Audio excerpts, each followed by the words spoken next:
Hey everyone, and welcome to this explainer. Today we're diving right into the actual mechanics of workplace safety reporting and investigating.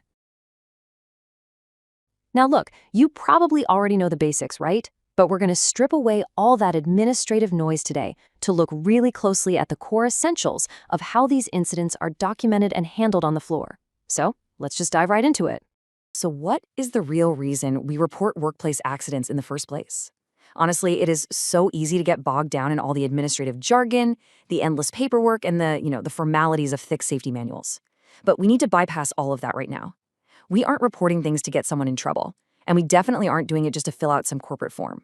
We report these events to save lives and prevent injuries. That's the core mission. But to actually understand how we do that, we first need to get our vocabulary straight. All right, let's start with the absolute broadest term, an incident. Basically, incidents are unwanted, unplanned events that have the potential to cause a loss of some kind. I want you to think of an incident as the giant umbrella term. If it was unplanned, if it was unwanted, and if it could have resulted in a loss, well, it fits right here under this big umbrella. Now, underneath this massive umbrella, we have two very specific categories that we absolutely need to understand perfectly. Okay, so the first specific category is an accident.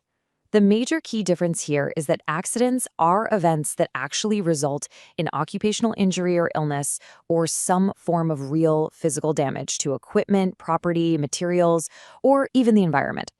This is when that vague potential for loss becomes a harsh reality. Basically, someone actually got hurt or something actually got broken. Then we have the second category under our incident umbrella, which is the near miss. A near miss is an unplanned occurrence that had the potential to cause personal injury, property damage, or environmental harm, but miraculously it didn't. You know these. These are your close calls. It's the wrench that falls from the upper platform and misses someone's hard hat by literally an inch. Now, the hidden, massive value of a near miss is found in what we can learn from it. The lessons we extract from these close calls are the absolute key to helping us prevent actual accidents down the line. They are basically free warning signs. So seeing these two side-by-side highlights the contrast perfectly. An accident involves actual tangible damage or injury. But a near miss, it carried the exact same recipe for a disaster. It was just narrowly avoided by pure luck. As a worker out on the floor, you really need to know exactly what you're experiencing so you can categorize it properly in your own mind. But here's the kicker. Regardless of which scenario occurs, the required action from you remains exactly the same. And that brings us to an absolutely crucial, unbending rule. All incidents must be reported, period. You must immediately report all incidents to a supervisor, no matter how incredibly minor they might seem to you in the moment. Remember our giant umbrella? Well, whether it was a full-blown accident with major property damage or just a tiny near miss where everyone walked away completely fine, it has to be reported right away. Now, if the mere idea of reporting makes you a little nervous, don't sweat it. It is a completely normal, non-intimidating, everyday interaction. It's really just two professionals talking on site. An employee is simply pulling their supervisor aside to calmly explain an issue they observed.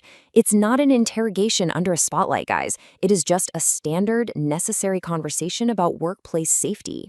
But when you do step up to have that conversation with your supervisor, you really need to be prepared. You can't just walk up and say, hey, something went wrong over there. You need to provide the actual facts. Specifically, there are 4 essential, factual questions you absolutely must be prepared to answer about the incident. When did it occur? Where did it occur? What exactly happened? And who is involved? That is the foundational, objective data your supervisor needs to take action. Let's really cement this by looking at a concrete, physical scenario from our guide. So, imagine this. You're on the job, you are actively helping trip pipe out of the hole, and right in front of you, you watch one of your coworkers injure his hand. It's sudden, it's unplanned, it's unwanted, and it resulted in an injury. So clearly, an accident. You know you have to report it immediately, but how you actually answer those 4 key questions we just talked about.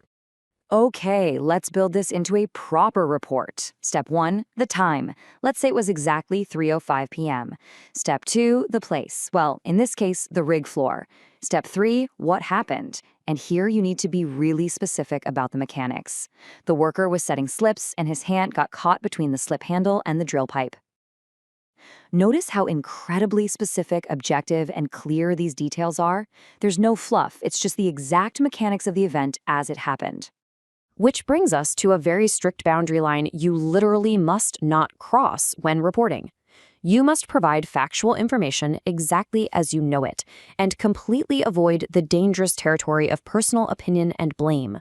Do not offer your personal opinion, do not place blame on anyone, definitely do not speculate on why you think the worker put his hand there or whose fault the whole thing was. Your one and only job is to provide the raw facts exactly as you witnessed them. So why are we so obsessively strict about keeping blame out of the initial report? Well, because based on your report, your employer is likely going to investigate the incident, and we need to keep everyone focused on the two ultimate goals of that investigation. Goal number 1, determine the cause, but absolutely do not assign blame.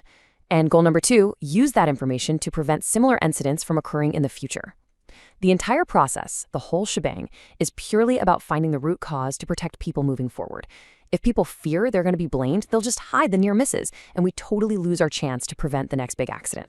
Now, because of this investigation process, you might actually be asked to sit down for a brief interview later on to go over what you saw. If you are interviewed, the rules of engagement are super simple and really empowering. Always be honest, provide as much factual information as possible based purely on what you saw, and again, do not speculate. If you don't know the answer to a question, the only correct answer is I don't know. Honestly, objective facts are the only tools we have that actually build a safer workplace.